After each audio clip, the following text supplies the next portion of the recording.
chronological order of the presentation goes around a forthcoming Oxford University Handbook Human Rights at Sea, the Fishers chapter, who I wrote and is coming back next year. So I cannot even believe they asked me to do that, but I cannot even speak English, let's write on it. But here we go. Anyway, so, there you go. So first thing, I want to thank Francis to give me the opportunity to talk about this instead of the other things that I normally talk, CDS, MCS, PSM, etc., etc. It's a bit more personal. I came here as a migrant fisherman in 1991. I had didn't know anyone in the region. I just wanted to come this way for various reasons. The fact that I'm here with this thing today has way more to do than luck than capacity. Fortunate to have the chance of an education as a fisherman, and also part European ancestry would give me a passport that makes it easier to go into countries and settle there. I'm the same guy that I will be with a different passport, yet when you enter a country, it's like the color of your passport decides way more than who you are. So this talk is with my full respect to all the fishermen I have worked in my life, who will never have the chance to be in meetings like this. And to make sure that we all understand that without them, none of us will be here. Our job is built on the back. The reason why we are here is because they are out there. So, let's start. Many years ago, I was walking through El Museo del Prado in Madrid, looking around and asking, shit, how much of this was built on the back of my grandmother's people? And I came to this painting, who really struck me. Literally, its name is Aún dicen que el pescado es caro. They still say fish is expensive. Yeah. This is from 1894, and it depicts a young fisherman who had an accident and two old fishermen trying to help him. So for me, this brings issues not only on the conditions of fishing vessels, but also on the apprenticeship structure, the worker, the relationship of people above you with the youngest, where you at the same time go, yeah, there's greenhorn, there's no shit, blah, blah, blah. Yet you go, thankfully somebody else is here. So, sorry. So, say this. Now, this is where my presentation should finish. Because there's nothing new here. This was agreed in 1982. I started fishing in 1983. This is UNCLOS, Article 94. I refer you, please, to 3P, the manning of shipping, labor condition, and the training of crews taking account applicable international instrument. So now, UNCLOS is the type of document where you cannot select. Yeah, this is the most ratified legal instrument in the world. It's the law of the sea. So if you gonna make a fuss because a vessel entered, half a mile into UEZ without a permit, the same level of fuss should be applied to your crew in a vessel that you flag. End of story. Finito, terminado. So, yeah, thank you. Here's my presentation finished. Unfortunately, it's not this. Anyway, so let's start. ILO was said here, tripartite, Maritime Labour Convention established minimum requirements for seafarers. Employment and working conditions, all through fishing vessels are specifically exempt by the convention. And this is not the first time. It's not the first one of them. Eh?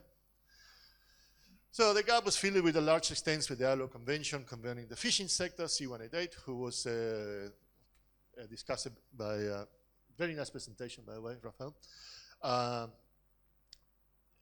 And the recommendation concerning work on the fishing sector watch came in force in 2017, not a long time ago. Now, quickie fact that I like. There are more countries that have signed the convention related to night work by bakers than C188. Nothing wrong with convention by bakers, yeah? Good on them, I love bread. So, the work in fishing seems to ensure decent work in fishing, and together with the Protocol for Forced Labor Convention, provides a comprehensive framework of regulating working conditions, protecting migrant workers on foreign flag vessels operating in distant fisheries. But fundamentally, it places overall responsibility for working conditions on the owner of the fishing vessels, and skippers are responsible for the safety of the fishers on board and for the safety of the vessel. So, we have flag state, owner of the vessel, skipper. Yet, what power has top down, but very little bottom up. And again, the pictures are not there just for decoration. Yeah, I just want you to look into the eyes of these people, because remember, our job is because they are there. And people ask me, "Oh, why you take pictures of fishermen?" It's because nobody else sees them. And I am lucky that I can be on board. So, now, 21 ratifications have sufficient parties, C1A, to be considered as generally accepted from the international perspective. And so far, only one major distant water fishing nation is a party, and that was very recent, which is Spain. And I kind of come back to what that could mean. This is significant given the convention emphasis primacy of flag state jurisdiction. Yep. So that's the first one of the many sort of catch-22 situations we have. Despite the flexibility permitted in implementing the convention, which is quite high, that's sort of it's too difficult shit, is that the increased scrutiny the ratification will bring. This is the excuses we heard. The difficult of effective enforcement. So yeah, because it's difficult to enforcement, just don't do it. The cost burden of effective implementation and the limitation of requirements of living condition to new vessels. So, who else plays here? The IMO, which is to an extent part of the EMU. So now here we have a couple of things. We have SOLAS, the 1974 International Convention for Safety of Life at Sea. Oh, it exempts fishing vessels. Wow, what a surprise. Yet they're facing the labor standards through labor standards, in between brackets, to first establish a minimum standard in the construction of fishing vessels to help address conditions on board through the Cape Town Agreement. Yet it's not enforced, and so far 16 parties, so I'm missing one. Good. Second, it sets minimum standards for training and certification of senior crew on seagoing vessels over 24 meters through the 1995 Convention of Standards of Training, Certification, and Watchkeeping for Fishing Vessel Personnel, STCWF, which entered in 2012, and again, very limited. Then FIO is going into this. In 2018, the FIO Committee on Fisheries recommended that draft guidance should be developed in advancing social sustainability in the fishing sector. So, by some obscure reason, I was asked to draft this guideline, and we submitted that on 2019, but it was not agreed, and it's a big part of our frustrations, was not agreed because it was viewed as include prescriptive language. Even if Article 1 was nothing in this guideline is prescriptive, yet the language was prescriptive. And this was mostly pushed by one big member of United Nations, and it's not China. Nevertheless, COFIS has upsetted the link in between labor conditions and sustainable fisheries in 2021 and adopted the 2021 COFI Declaration of Sustainable Fisheries and Agriculture Sectors that starts to deal with the process of coming with yet another piece of paper, which this time does not exclude fishing. To the mix of these international agencies, RFMOs starting to have a role, or at least have an interest in this.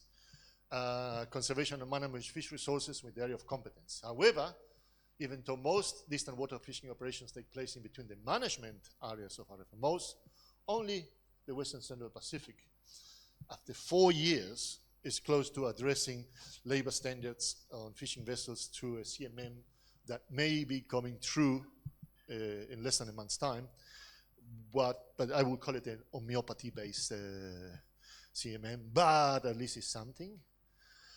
And again, and that was, so it's 4 years of negotiations on this. If it helps, it took us 7 months to agree on a CMM for the welfare of sharks and mobilid rays. Thankfully, other RFMOs are getting on the same long road. FAO sees an opportunity on this and has taken to support regional fisheries bodies. Since a Accord of UNCLOS, flag states have the primary duty to take or to cooperate with other states in taking measures for their respective nationals. So this cooperation shall take place through regional fisheries operations. So they said, okay, let's see. They published this little booklet. Let's see how they're doing. So they started making questions. And I found this graph particularly interesting because basically of all the regional fisheries bodies, and I remember I think Francis talked about regional fisheries bodies in his first presentation. Basically an equal amount of people think it is a priority, that they see that important or not a priority, or not a priority at the moment. So I think that is where we see where we are, where basically getting a CMM for fisheries is like shovel something uphill. Good.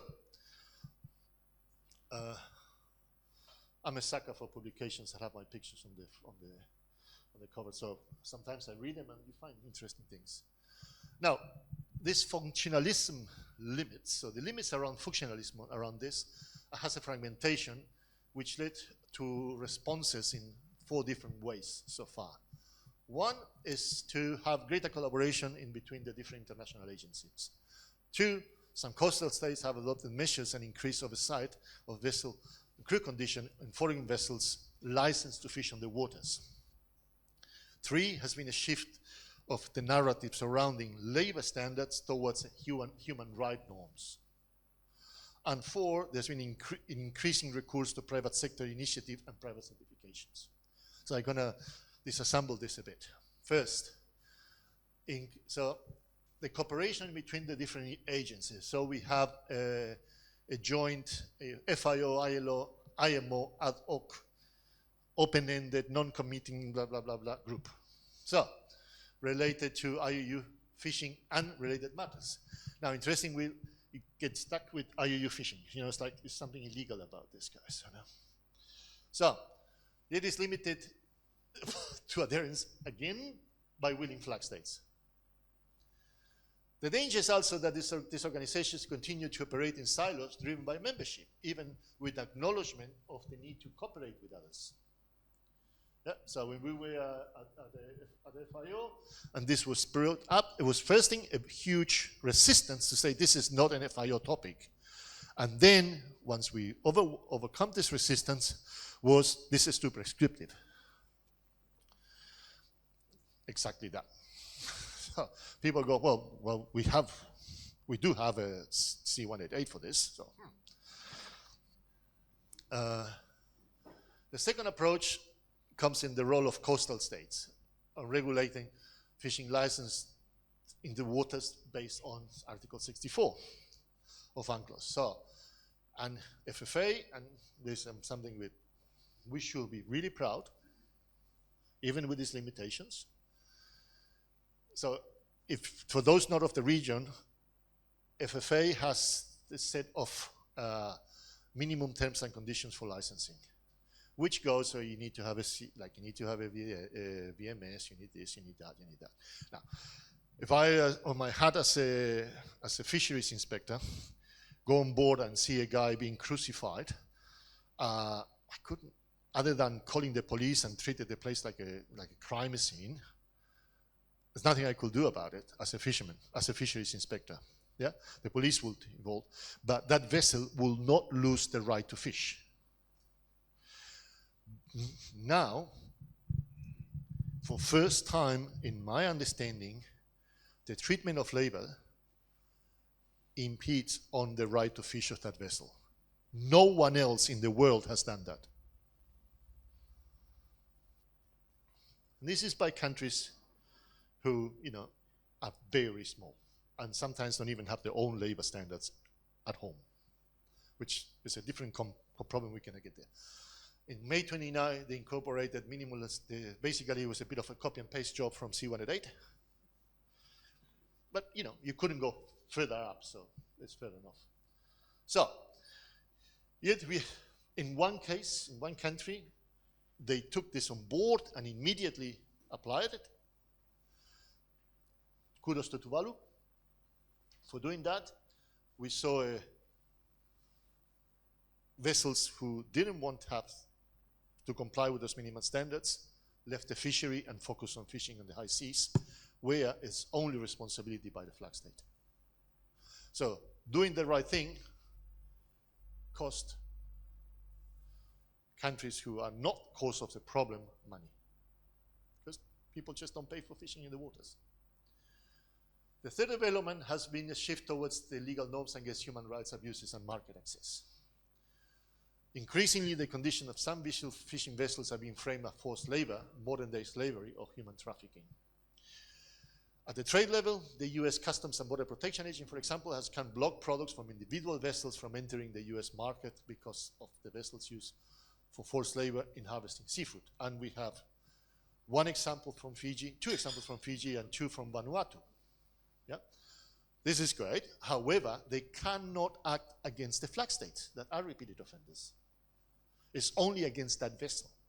So the impact is very, very limited at best.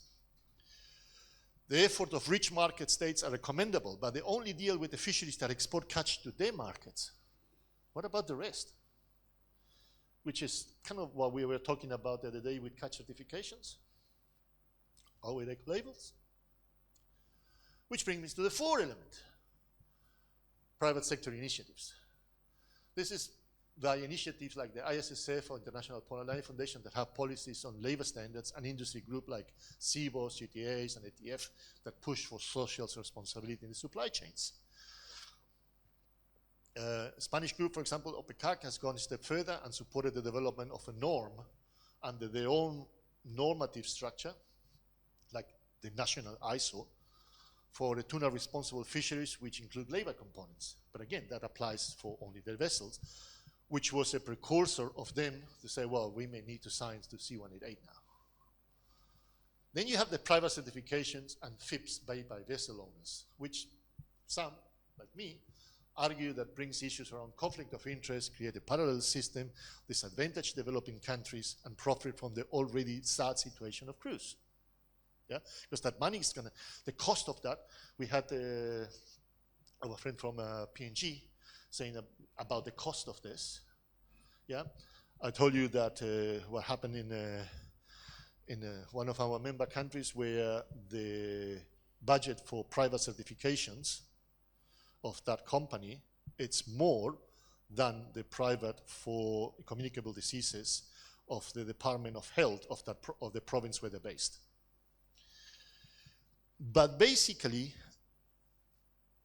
it plays with the idea that this is voluntary.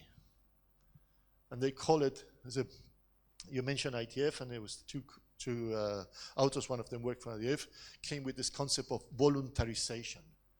And voluntarization is not a substitute for the implementation and enforcement of laws and policies pertaining for labor rights.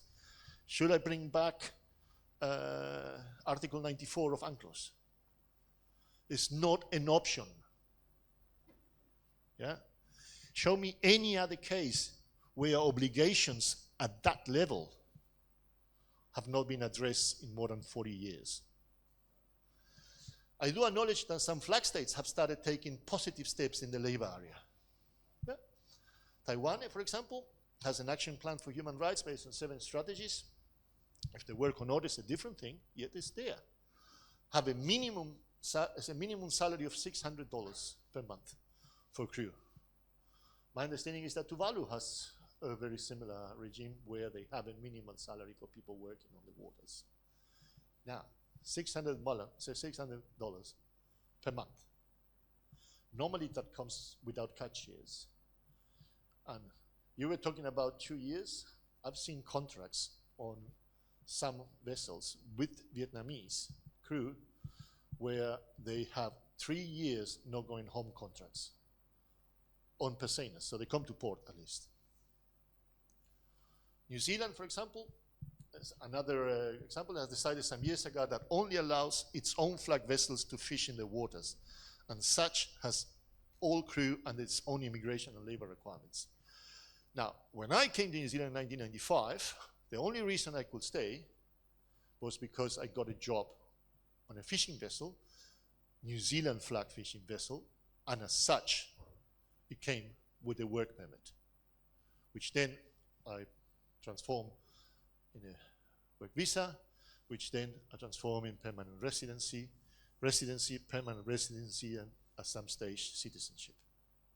Even if I had an issue of having to swear allegiance to that lady, former lady, or dead lady in England.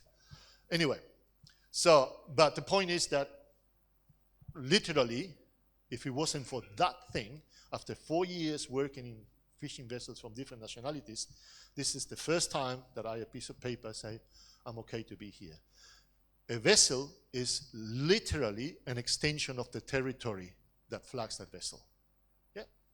And this is not a developing country problem. Yeah? This is, I see my friend here from going this in the US, go to Hawaii, see the box in which they keep Indonesians in the wharf. Yeah? Because if I want to go and work in the US, I need a green card, but I can work in a US flag vessel, which is some sort of a permit without allowing me to go into the country. You can extend that to Korea, you can extend to China, you can say to most distant water fishing nations. Spain has changed. You need a Spanish permit, work permit, to be on a Spanish vessel now. So, yeah, it is a bit of a mess. This is everyone who has something to say. Yet, we're still on the problems we have. Yeah? And because we have that, I think that, as I say, it's not too hard. It is back to UNCLOS. Yet, by doing all of this, then, it's, oh, yes, it's all about pointing fingers to other way. You're not doing this, you're not doing that. But this is everyone involved in that. Again, if you're interested in this topic, I recommend you read that paper. Good. Just because you have to bring climate change and everything, here it also happens. You see, this is where, as flag states, we have something to say. At least we need to see the contract of the fishermen in order to give them the license. What happens later, I don't know, but at least we need to see the contract. Fish is moving east because of climate change. Here, where the fish is going, or here, it's only responsibility of the flag state. So whatever we don't do now will be much harder to do later, which is I think that's the logo of climate change. Yeah. Anyway. So, if all was working, we could have a lot of issues sorted, but mostly around the contracts and the legal right of most fishermen to earn shit. Let's talk about exploitation and the equal pay for equal works principle. This young Indonesian man earns $450 a month on a 3-year contract, not going home in a US flag vessel, a Persena. That would be similar to Korea and flagged. However, now it's actually flagged to Nauru. They changed the flag recently.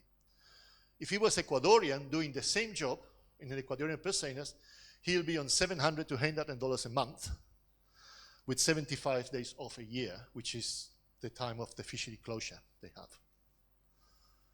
If he was in a Spanish flag vessel, he will be making over $3,000, 4 months on, 4 months off, flying home at the cost of the company, And during the 4 months off, he still gets paid that money. When he's on board, he gets €1, $1.3 per ton unloaded, and these are 2,000-ton vessels. So they're doing maybe 4 unloadings. Yep. He had more time. Okay, 5 minutes. Elastic 5 minutes. Okay. So our FFA minimum terms and condition and many of the arrangements, we talk about a guarantee for him to have a contract, but not the amount of his salary. Yep. So this is not only about labor, this is about exploitation. I tend to say that today racism is defined by the color of your passport, not by the color of your skin only.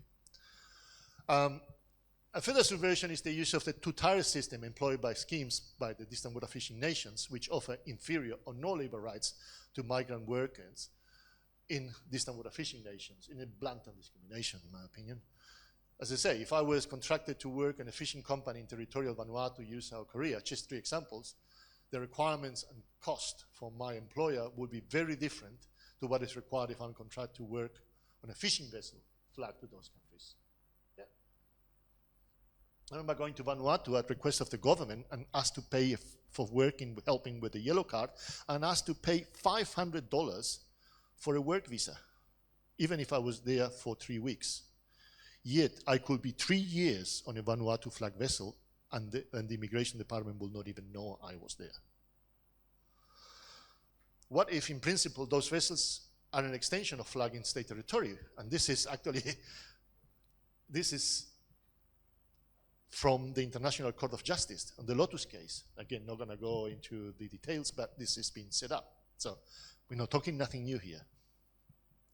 There is, and Kathleen will correct me, jurisprudence on this case.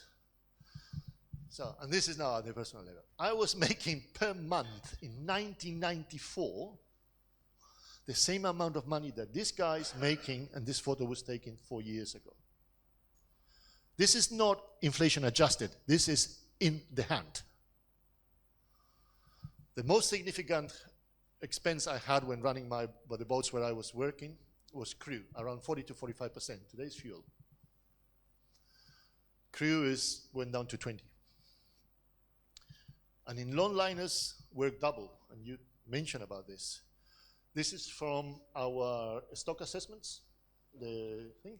And you see here, this is when I was fishing in the region.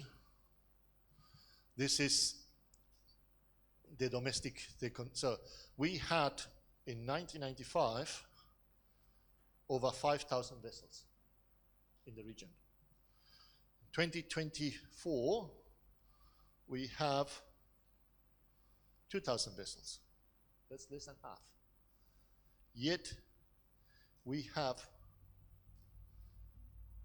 almost twice the amount of hooks in the water. And I tell you, technology in long lining hasn't changed at all. The only way to get that is to double the work of crew. Simple as that. So it's good to look at graphs and from a different perspective sometimes. Yeah? So you see, only 1/3. They're soaking almost twice the number of things. Technology is almost the same, so that hasn't changed. So now, towards the end, don't get me wrong. In no way I'm asking you to pity your fellow fishermen at all. All the opposite. These people are some of the most resourceful, resilient, generous, and optimistic people I have ever known. Chances are they wouldn't be alive if they weren't like that. Simple as that. They don't need or want your pity. They don't just want respect, fair rules, and equal payment opportunities. Yeah? I also know there has been increasing criminalization of the work. It still gives me goosebumps when my daughter, years ago, introduced me to a friend saying, "My dad is a fisherman, but he's a nice one." Yep. It made me feel like a criminal.